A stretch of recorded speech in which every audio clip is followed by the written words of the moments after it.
Welcome, curious minds, to another deep dive. Great to be here. Today, we're not just dipping our toes, we're really plunging into a truly expansive journey. We're talking millennia, continents. Yeah, it's quite a collection of sources we've got lined up, things that maybe at first glance seem, totally unrelated. Exactly. We've got ancient Greek philosophy sitting right alongside Civil War era abolitionist speeches.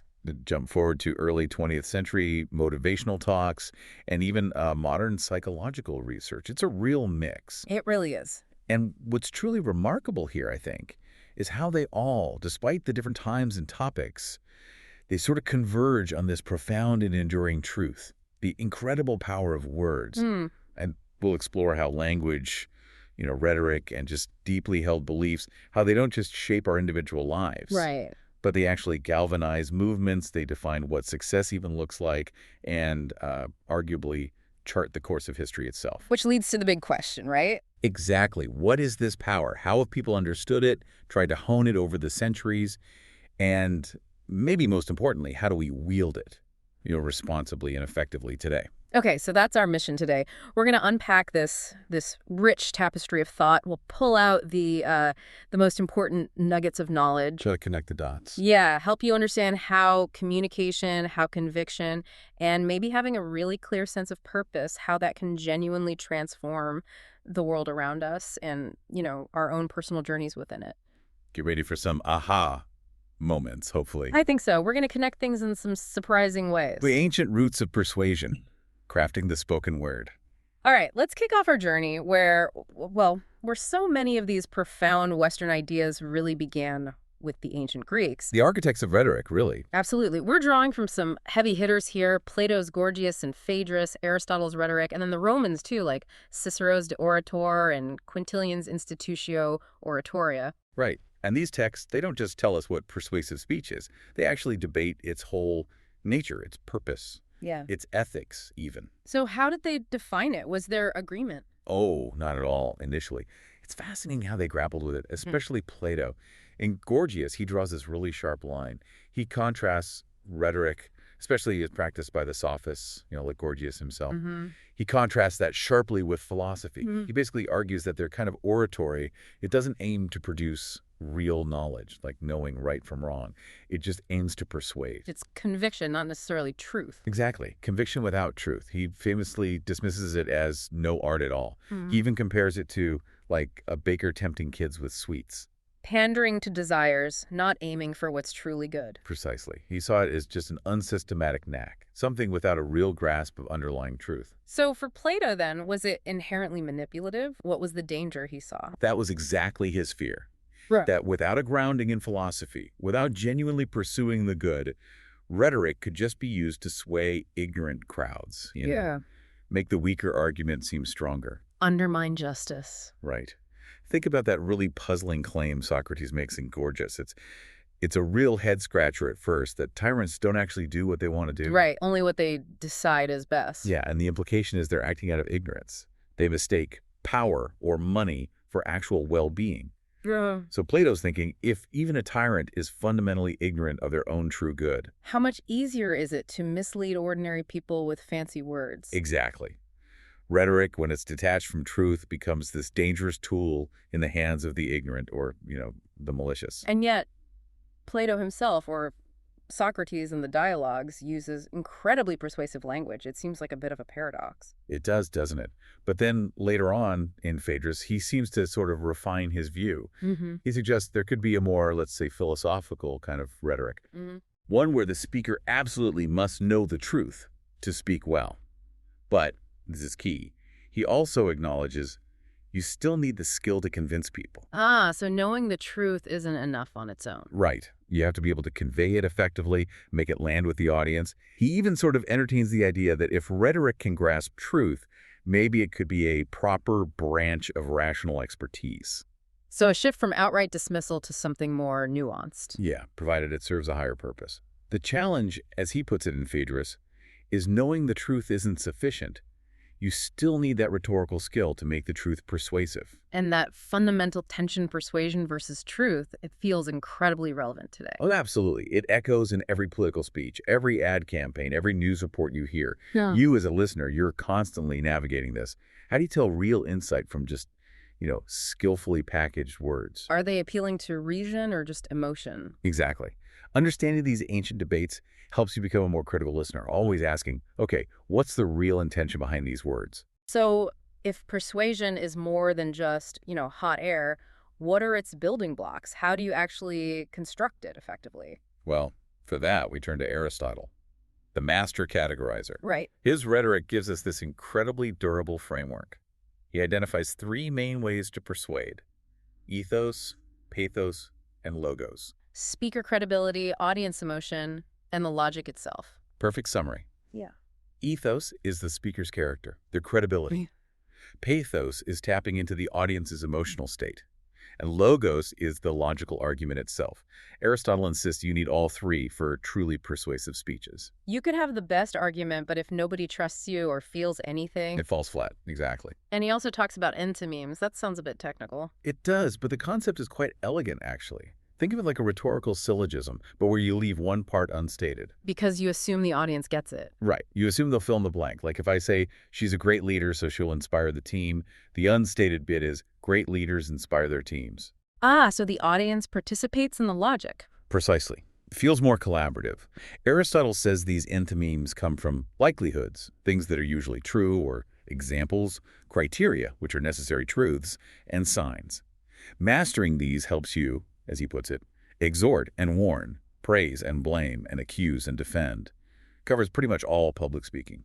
That's incredibly useful. Now, Cicero, the Roman, he added another layer, right? More about the speaker's personal feeling. Yes, very much so. In De Oratore, Cicero argues really passionately that you can't genuinely move an audience unless you are moved first. You have to feel it yourself. Absolutely. You can't make someone angry, he says, unless you yourself are on fire with hatred, or evoke compassion unless you show your own grief.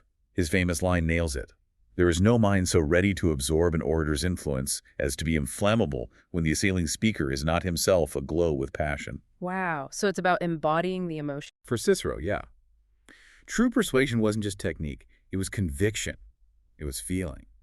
He also stressed projecting things like dignity, composure, even humor and earnestness. The whole persona. And Quintilian built on this too. He did. He really elaborated on the speaker's character and presentation being paramount. Quintilian gets into the practicalities of delivery in Institutio Oratoria. He emphasizes that while there are rules, the best speakers adapt. They adjust to the specific audience, the situation. Being flexible. Right. And he even talks about the value of spontaneity, making points seem like they were just discovered on the spot, not rehearsed from notes. Makes it feel more genuine. Exactly. It's about authenticity. Quintilian even touches on appearance, distinguished and manly dress, he says, and gestures, making sure they're synchronized with your thoughts. So it's really the whole package. The words, the logic, the emotion, the speaker's character, their delivery, even how they look and move. It's a lot. But it shows how sophisticated rhetoric was understood to be even back then. It's this deep understanding of human psychology, logic, emotions, self-presentation. And it really sets the stage for how words have shaped societies ever since. Voices for change. Hmm. Speeches that stirred society. Okay, this is where it gets, for me, really compelling. When we look at history, we see these principles in action, not just for philosophical debate, but to challenge injustice, to drive massive social change. Absolutely. Figures like Sojourner Truth, Frederick Douglass. They weren't just arguing points, they were igniting movements with their words. And under such incredibly difficult circumstances. Exactly. Operating under immense oppression, yet they harnessed this power. Take Sojourner Truth's address. She appeals to Great Britain to remain a friend of the oppressed Negro, using this powerful moral clarity. An appeal to justice, to empathy. Right. She talks about the slow and constant but effective degradation of her race. But it's not just emotional. She logically dismantles prejudice. She argues the real capacities of the Negro race have never been thoroughly tested because of the demoralizing influences they face. So it's unjust to even apply the same tests. Precisely. It's this sharp critique of the system's inherent unfairness. Powerful logic wrapped in moral conviction. And Frederick Douglass, his "What to the slave is the 4th of July" Yeah. speech. Just devastatingly effective rhetoric. A masterclass. He uses America's own ideals, its celebration of liberty, as a weapon against itself. He creates this almost unbearable tension. Contrasting the boasts with the brutal reality. Yeah, he calls out the flagrantly inconsistent politics and religion, but then he paints these vivid, horrifying pictures, the internal slave trade, where people reared like swine for the market. Right on the 4th of July. Deliberate. Absolutely deliberate, to expose the moral bankruptcy. And he doesn't spare the church either, calling them out for being in battle arrayed against us on slavery. It's an all-out assault on the nation's conscience. Designed to make people deeply uncomfortable. Exactly, which raises that key question. How do they do this without just sounding, partisan or angry? Right. How do they maintain that moral high ground? I think it's because they appeal to universal principles. Liberty, justice, humanity, values the nation itself claimed to hold. They just hold up a mirror to the hypocrisy. It's not about political sides, but foundational values. Precisely. It forces a moral reckoning, makes people confront their own contradictions. That discomfort is a powerful catalyst for change. And moving forward, we see this pattern again and again. Leaders using words to rally people, whether for war or for civil rights. Martin Luther King Jr.'s I Have a Dream speech. Even just snippets resonate so powerfully today. The continued struggle, century after emancipation. 100 years later, the Negro still is not free. Sadly crippled by the manacles of segregation and the chains of discrimination. He paints that picture of being an exile in his own land. It wasn't a call for new rights, but for America to finally live up to its oldest promises. Framing it as fulfilling the nation's ideals. Exactly. And this connects to the idea that these fights often take immense persistence. Look at Elizabeth Cady Stanton and the women's suffrage movement. Right, in her Declaration of Sentiments. She knew they'd face misconception, misrepresentation, and ridicule. She anticipated the backlash. But didn't back down. Not at all. She insisted on immediate admission to equal rights, saying they'd use every instrumentality within our power, relying on the final triumph of the right and the true. That's conviction in the face of long odds. That long-term vision is crucial. And Theodore Roosevelt, he also understood the power of words for national identity, for democratic values. Yeah, he famously defended the duty to criticize the government. He blasted those who made it a crime to tell the truth about the administration when it was incompetent. Because in the U.S., the people are citizens, not subjects. Precisely. For him, fearless, truthful criticism wasn't just a right, it was essential. He believed a great democracy has got to be progressive, or it will soon cease to be either great or a democracy. Active engagement was key to its survival. So it's a responsibility for everyone, leaders and citizens alike. Absolutely. And even in more modern crises, you see words defining national character. Think Lyndon Johnson announcing he wouldn't seek re-election during the Vietnam War turmoil. A huge landscape-shifting moment delivered through speech. Right. Or Kennedy's inaugural address pledging loyalty to allies, promising support against tyranny, setting a whole global vision with words. Defining an era. Exactly. And Churchill facing Nazi Germany. Their finest hour. He didn't sugarcoat the impending struggle, but he paired it with this fierce confidence. We should be able to give those gentry a warm reception. Acknowledging the danger, but inspiring courage. Yes. It shows how words can do more than just convey policy. They can shape collective destiny, galvanize a nation, inspire unbelievable action against the odds. The psychology of influence. Crafting connection and belief. Okay, let's shift gears a bit now. Moving from these sort of grand historical speeches to how we connect more personally. Right, the psychology of it all. And Brene Brown's work on vulnerability, it's everywhere now, but it really turned conventional wisdom on its head. It really did. Yeah. Her big counterintuitive finding is that vulnerability isn't weakness. It's actually, as she puts it, the core of all emotions and feelings. Oh, the core. Yeah, and she says it's the birthplace of love, belonging, joy, courage, empathy, and creativity. Basically all the good stuff. The source of hope, authenticity. All of it. Mm. Her definition is simple. To feel is to be vulnerable. So if you think vulnerability is weakness, you're essentially saying feeling is weakness. That really reframes it. It does. She argues that when we shut down vulnerability to avoid the risk, we walk away from what gives life meaning. And she identifies shame, that fear of disconnection, the feeling of I'm not worthy, as the biggest barrier. And she warns about silence, right? Yeah, the conversation isn't nearly as dangerous as what we're creating with our silence. The silence breeds disconnection, which is far worse.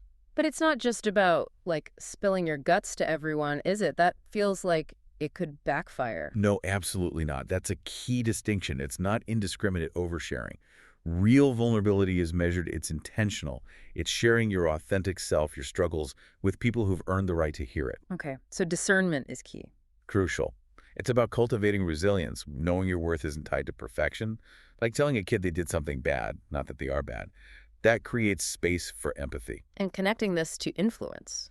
Well, truly influential communication, whether personal or in leadership, involves that authentic self, being willing to be seen, flaws and all.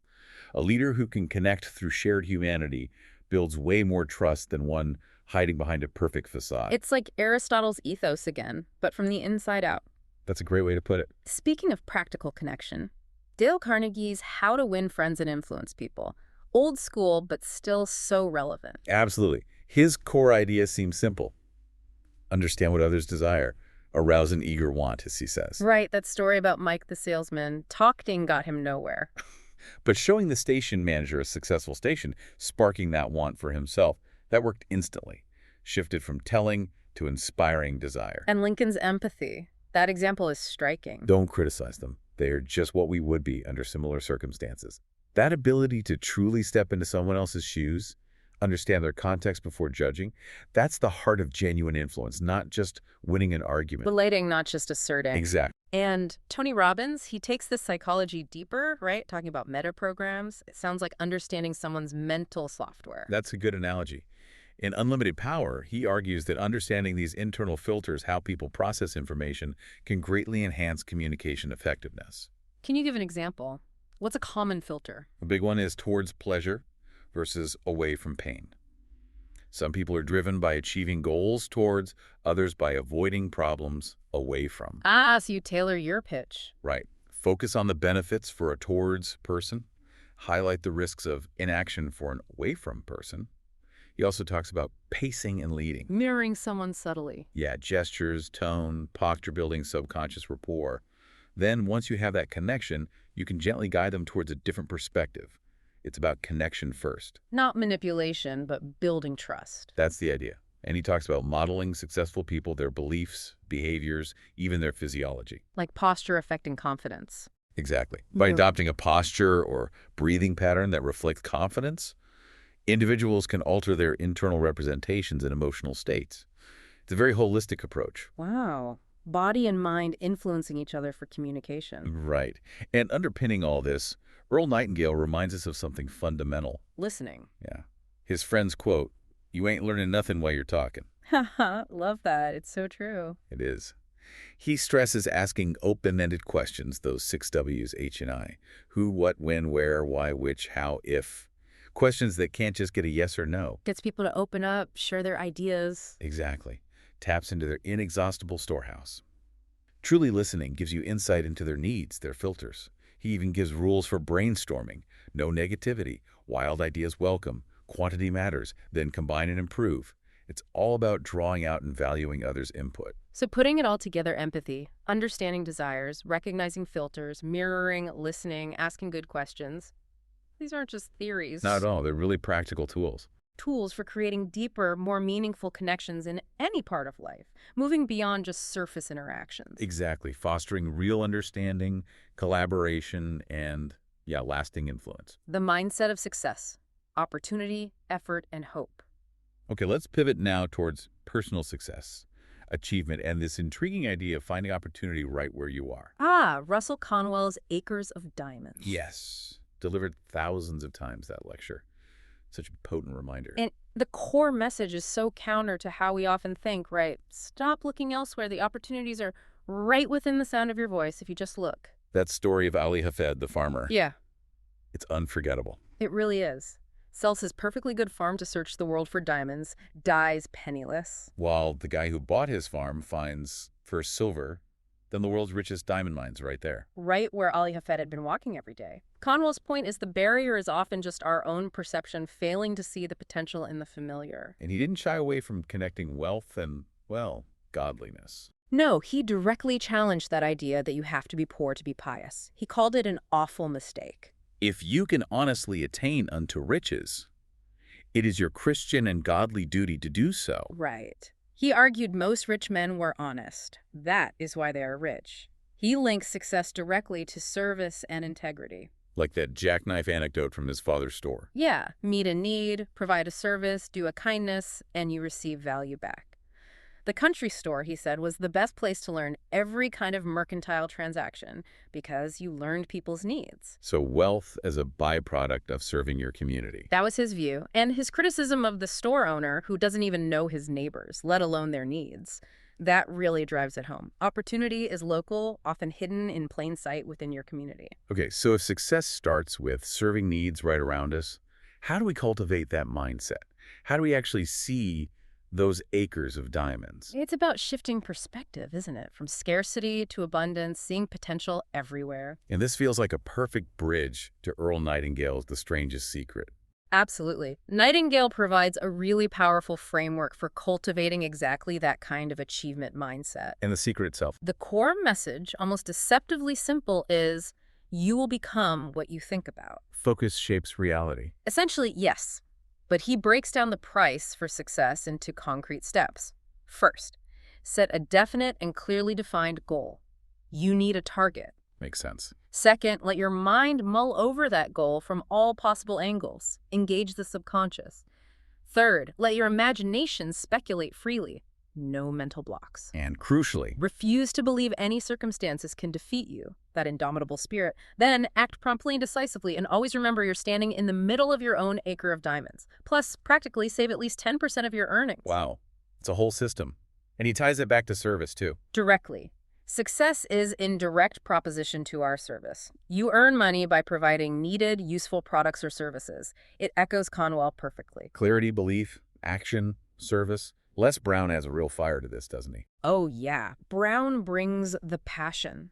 He stresses focusing and acting on your dream, making it your mission, setting super high standards. You can accomplish almost anything if you focus the power at your disposal. Right. He talks about those dormant powers inside us, and he insists on stretching outside your comfort zone. That's where growth happens. Getting comfortable with being uncomfortable. Exactly. And he also highlights practical steps, find positive role models, join professional groups for networking. Achievement isn't always solitary. That support system matters. Now, Zig Ziglar. He connects goals to dealing with daily frustrations. He does. He says without long-range goals, you are likely to be overcome by short-range frustrations. You need that big vision. You must see it big before you can make it big. That's the one. That vision keeps the small stuff in perspective, and maybe his most empowering line.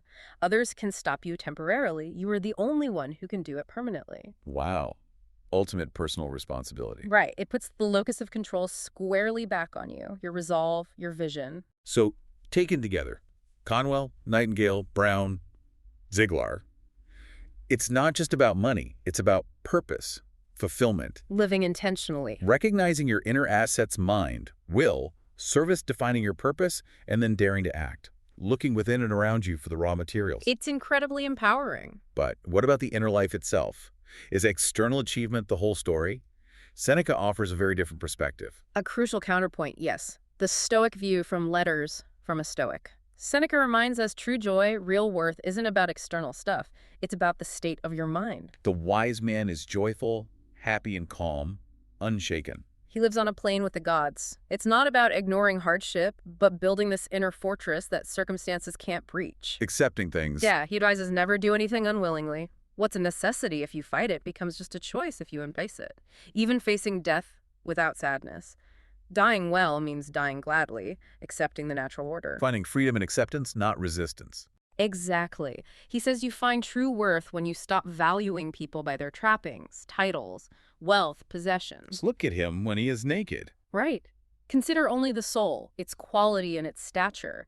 For Seneca, real joy is the goal, but you're lost if you seek it through riches or titles. It's internal. He even says, prepare for death before preparing for life. Hmm. Because living long enough isn't about years, but about the mind. It's a profound focus on internal contentment over external striving, a reminder that fulfillment is an inside job, accessible regardless of circumstance. So how does this inner peace, this detachment Seneca talks about, how does that connect back to influence, and action in the world. That's the fascinating question, isn't it? Perhaps someone who is internally calm, acting from wisdom and integrity rather than greed or ambition. Maybe they wield influence differently. The quieter, more authentic power. Perhaps rooted in genuine purpose, not just the clamor for external validation. It suggests true influence might spring from that deep internal conviction. Reflections on legacy and responsibility. Okay, as we start pulling all these diverse threads together, rhetoric, change, psychology, success, inner peace, we bump up against this theme of responsibility. A heavy one, yeah. And Alive Wiesel's insights on memory, and especially indifference, they feel incredibly vital here. Oh, absolutely poignant. Wiesel, survivor and Nobel laureate, hammers home that indifference is equal to evil. Not just bad, but equal to evil. Yes. He argues the opposite of culture, faith, morality. Yeah. It's not ignorance or atheism or immorality, it's indifference. Because indifference is what enables atrocity. It allows it to happen. Right. He urges us, pull the alarm, don't be indifferent, even knowing it's hard that people in power might not listen. It doesn't matter, we go on. We knock on the door sometimes with our head. And one of the two will break, either the head or the door. That image of relentless persistence against apathy. And for him, memory is survival, it's identity. Memory is my homeland, it can protect me. Remembering is how we learn, how we find the strength and the moral imperative to act. That persistence links so powerfully to Viktor Frankl. Another Holocaust survivor, yes. His idea, quoting Nietzsche, "He who has a why to live can bear almost anyhow." Frankl saw it firsthand in the camps. Those prisoners who felt they had a task waiting, some meaning to their suffering, they had the best chance of survival. Meaning in suffering itself. Yes. If life truly has meaning, then there must be meaning in suffering. And his own why became helping others find their meaning. It highlights that deep human need for purpose, especially when facing the unimaginable. That why fuels the persistence Wiesel demanded. So connecting this back, enduring influence, a meaningful legacy, it's not just skilled speaking. No. It's about that deep purpose driving the words and actions. And that commitment to memory, refusing to be indifferent, a life lived with meaning. Refusing apathy, there's a powerful statement, a legacy in itself. It answers cynics' why on a profound level. Shifting slightly, Kurt Vonnegut offers his wisdom with that characteristic blend of humor and insight. Gotta love Vonnegut. His simple thank you to graduates. By becoming reasonable and informed persons, you have made this a more rational world. Just do that. It's a beautiful, simple call to civic duty, and his son's wisdom he shares. Father, we're here to help each other get through this thing, whatever it is. Wow. That cuts right to the core of human purpose, doesn't it? Mutual support. It really does. And that sense of inherent responsibility echoes in Tara Grove's words about being a citizen in a democracy. Right, she says you can't not act. Exactly. Citizens are not actually capable of not acting. This is the price you pay. Your life is married to the political. Even inaction is an action. When you don't act, you act. When you don't vote, you vote. Inescapable participation. And she warns that despair, inaction, they open the door to the greater evil. Evil settles in and it's hard to evict. It's a powerful argument for active engagement because passivity has real consequences. And Justice Ruth Bader Ginsburg, reflecting on the Supreme Court, she offered a nuanced view of institutional influence. Yes, she noted the court has prestige to persuade, but not physical power to enforce. It usually follows societal change rather than leading it. But it can nudge things along. Exactly. It can reinforce or signal a green light for a social change. Showing the subtle power of carefully considered words, even from institutions, and her approach to dissents. Writing them as affirmative statements. Yeah. Planning for the long game. Right. Strategically planting seeds for future legal shifts through meticulous, principled argument, using words to shape discourse over time. So we see this fascinating interplay between individual voices and larger structures. And Simon Sinek's start with why fits right in here, doesn't it? How so? He argues that our core Wabiite why, our purpose, belief, cause, usually comes from our past, our upbringing, our life experiences. And when organizations or individuals are crystal clear on that WHY. It inspires others. Deeply. Employees aren't just working for you, they believe what he believed. They work hard, innovate, not just for the company, but for themselves. It's about tapping into intrinsic motivation through a clearly articulated shared purpose. It echoes Frankl's why on a collective level. So all these insights, from Wiesel to Vonnegut to RBG to Sinek, they converge on this idea that our voice, our actions, our purpose, they ripple outwards. Undeniably. We're not just bystanders, we're active participants. And our choices, even the small ones, if they're rooted in purpose and refuse indifference, they really do shape the story. Outro. Wow. Okay. What an incredible journey today. Seriously. We went from ancient Greece, debating truth versus persuasion, To the fiery calls for justice from Douglas and Stanton, the conviction of King and Roosevelt. then dove into Brene Brown on vulnerability, the practical psychology of Carnegie, Robbins, Nightingale. The mindset of achievement with Conwell, Brown, Ziglar. Yeah. Then that deep dive into Seneca's inner peace. And finally landing on the profound responsibility of memory and action with Fusel, Frankl, Vonnegut, Grove, Ginsberg, Sinek. Whew. It's a lot, but the common thread, I think. Is the power of words when they're tied to real conviction and purpose. Aristotle's appeals, Douglas's challenges, Brown's connection, Conwell's opportunity, Yeah. what we say, how we say it, why we say it, it matters immensely. Absolutely. If we try to synthesize it, the big takeaway feels like the profound responsibility that comes with communication. It's not just about talking. Right. It's about speaking truthfully, purposefully, trying to connect, uplift, or challenge in a way that serves something bigger than just ourselves.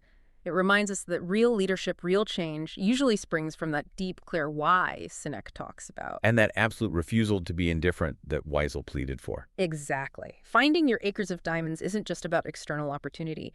It's finding the power in your own voice, your own purpose. So as you, our listeners, reflect on all this, maybe consider this.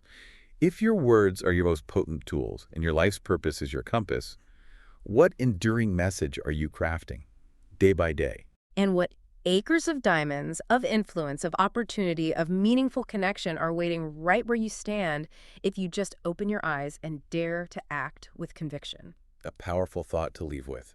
We really hope this deep dive has given you plenty to think about, maybe inspired you to look differently at the power you hold. Until next time, Keep digging. keep digging for those nuggets of knowledge and keep using your voice for purpose.